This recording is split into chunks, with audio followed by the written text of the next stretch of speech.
lecture preparation for the second Sunday in Ordinary Time, January 17th, 2016. So we're done with the special feasts for a while, although we only have a very short Ordinary Time until Ash Wednesday. I believe there's 4 Sundays. So it's a kind of a short time. I attended a conference last fall. It was called Rebuilt.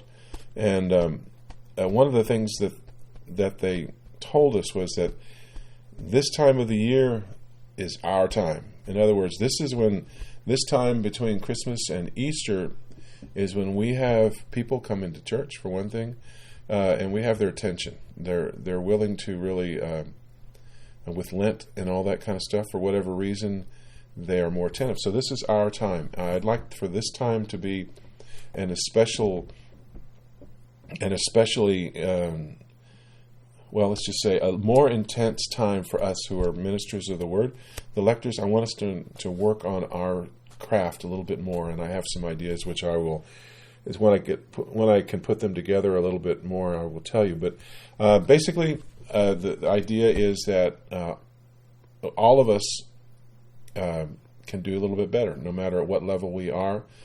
And I think we can all use some help, and I think we can, if we support each other in that, we can be the kind of parish when people come to Mass, they go, you know what? Those readers at Blessed Sacrament, they say things like I've never heard it said before, and I didn't even know that was in the Bible, and so that we say it in such a way that it makes an impression. That's kind of what our goal is. So anyway, getting back to this week, we begin with the prophet Isaiah. This particular reading I find a little bit challenging, and I'm not sure if I have mastered this by the time I'm making this podcast, but I wanted to get it to you. The problem is this. It is set up in double sentences. They had a name for it. I can't remember. I don't know if you would call it a couplet or not, but it's they call it it's synonymous parallelism is what they called it. And so you have a series of 2 lines that basically say the same thing. That what they say below is that this is poetry. So whereas if you say the same thing twice in normal conversation, it's redundant. In poetry, it just emphasizes it. So you need to be aware. And actually, in my book, I wrote 1, 2, 1, 2, 1, 2, all the way down, because each of those lines, beginning at the top, really pretty much say the same thing as 1 and 2, and they go back and forth. And with this poetic device, with the emphasis being really on the second one needs to be said in such a way so it does have that emphasis, which means you need to be careful not to overemphasize the first one. The problem is this: as I read this, my tendency is to do it just the opposite, and I don't believe that I don't know that matches this idea of thinking. So it's a little bit hard for me to do it. In other words, my tendency might be to say, for example, for Zion's sake, I will not be silent. For Jerusalem's sake, I will not be quiet. I almost want to make it more of an echo rather than a re-emphasis, and it's perhaps if that was more how they had it in mind. But I'm staying true to this author's request. So work on that. But main thing is be aware that you're saying the same thing over and over. It's not just this multiple entry lines of just like a machine gun, one after the other. They're related.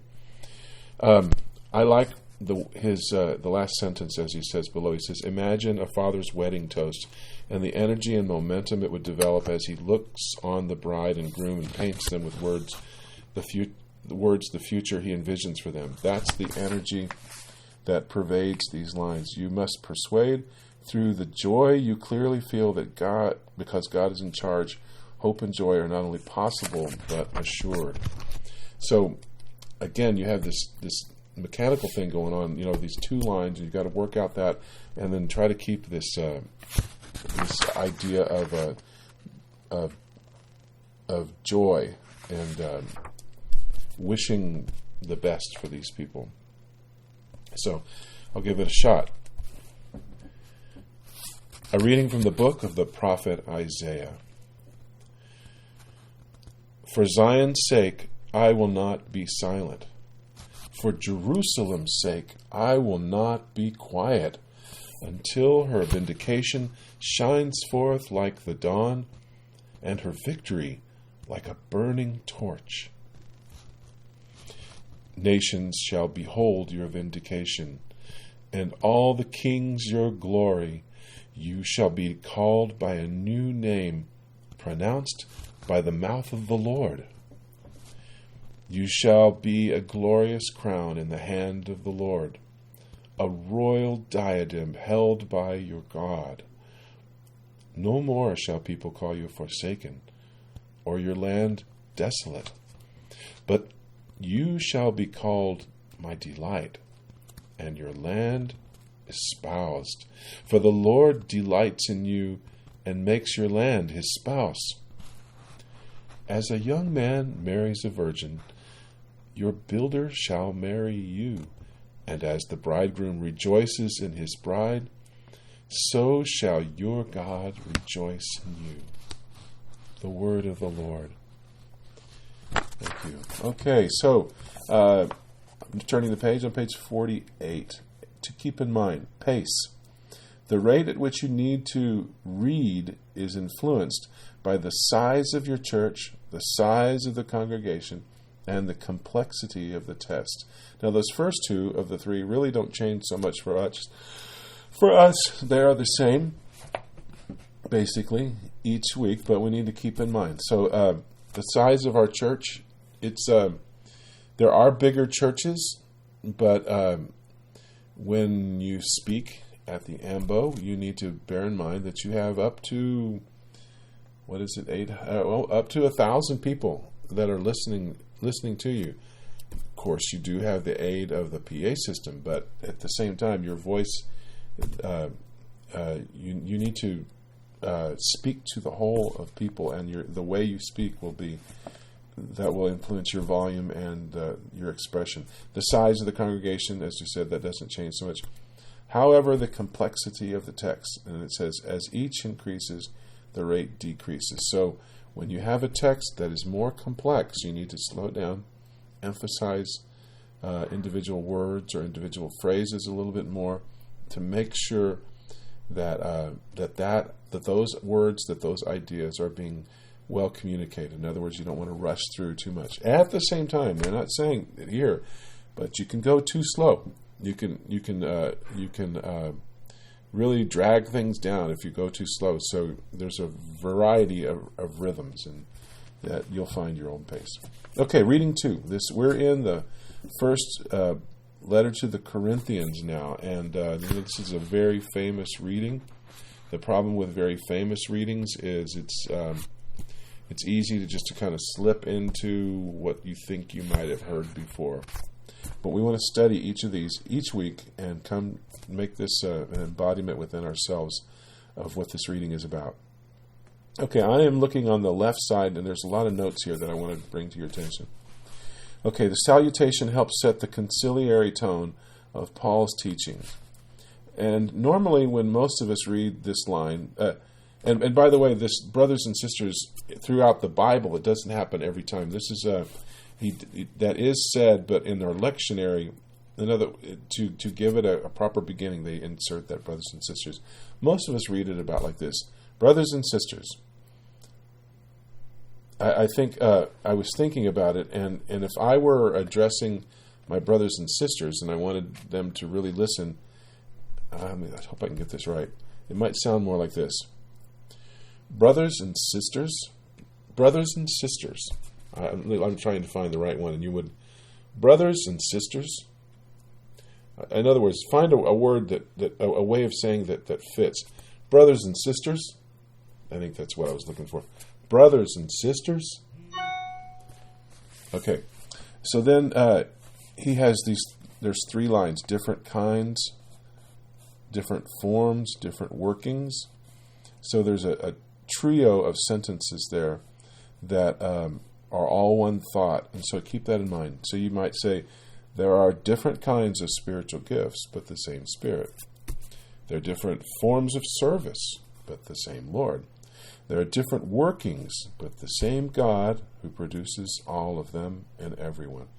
So what you want to do is emphasize what is different about that, what sets it apart from those other three. Be careful on the third one where it says different workings, that you don't end. There are different workings, but the same God who produces. You don't want your pitch to go all the way down to the end of the sentence, a period. You have to raise your voice a little bit to go to the end. In other words, there are different workings, but the same God who produces all of them. You have to say it in such a way that you know something else is coming. The next line is a summary sentence, and you want to read it as such. To each, what you're saying is, okay, I've told you these three things. Now I'm going to tell you again, just so that you understand. To each individual, the manifestation of the Spirit is given for some benefit. Now I want to mention this phrase here is some benefit. I've always had a problem with that because to me my first hearing of that, it's like it's for some benefit. It's as if I have no idea what this might be a benefit for. Maybe you do, but I hope it does. No, it's a definite benefit. So the emphasis is on benefit. So given for some benefit. So don't say for some benefit. Don't try that. Minimizes it a little bit, but given for some benefit. Okay, and then we get into this litany of to one, another, and down the line. And what you don't want to emphasize is another. What you're repeating that. You want to emphasize what's different again. And then you come to the end, and it says, pause before this important closing summary. So before you get to, but one of the same Spirit produces all of these things. Make sure you pause and that you cadence to the end. I'm going to read to you everything that's at the bottom, if you'll read with me. It says, reading to, as a family can lose its center and splinter, so some of the Christians in Corinth began to lose their way. Among those who had viewed Paul as their spiritual father, disagreements abounded, even at this early stage of Christian life, over sacrificing to idols, issues of sexual morality, and perhaps most divisive of all, the role of various charismatic gifts like prophecy and speaking in tongues. While they had learned from Paul that the Holy Spirit endows the community with many gifts, all important and necessary, some members turned these very gifts into sources of competition and pride. From across the sea, Paul writes his spiritual children to restore peace and right teaching. He reminds them that their gifts come from God for the good of all, not for the glory of the one who is the conduit of God's grace. He also re-emphasizes the value of each gift and the community's need for a variety of charisms. His listing of the gifts is not in rank order, quite the contrary. His intent is to persuade the dissenting members that every gift is necessary, for it contributes to the health of the body of Christ, which in their dissension they had been tearing apart. That charismatic gifts of prayer, tongues, and interpretation of tongues would be valued above charity to the poor was shocking to Paul. So he hammers two great truths. All the gifts are the same Spirit, so they're equally valuable. Each person has something to offer, which makes him or her an indispensable member of the body. I just thought that was important, so I'll read the whole thing. A reading from the first letter of St. Paul to the Corinthians. Brothers and sisters, there are different kinds of spiritual gifts, but the same Spirit. There are different forms of service, but the same Lord. There are different workings, but the same God who produces all of them in everyone. To each individual, the manifestation of the Spirit is given for some benefit. To one is given, through the Spirit, the expression of wisdom. To another, the expression of knowledge, according to the same Spirit. To another, faith by the same Spirit. To another, gifts of healing by the one Spirit. To another, mighty deeds. To another, prophecy. To another, discernment of spirits, to another varieties of tongues, to another interpretation of tongues. But one and the same Spirit produces all of these, distributing them individually to each person as he wishes. The word of the Lord. Finally, our gospel reading is about the marriage feast at Cana. It's thought of as another epiphany, like the epiphany with the Magi. This is an epiphany or a revelation of Jesus. And the baptism is also thought of, that we studied last week, is thought of as an epiphany of the Lord. Okay, so telling this story, speak these details with energy. Kind of goes without saying. Okay, so the mention of Jesus signals that this will not be an ordinary feast. Okay, the fact that Jesus and his disciples were also invited, that's a big deal. Okay, Mary's tone suggests her concern and her expectations. She says they have no wine.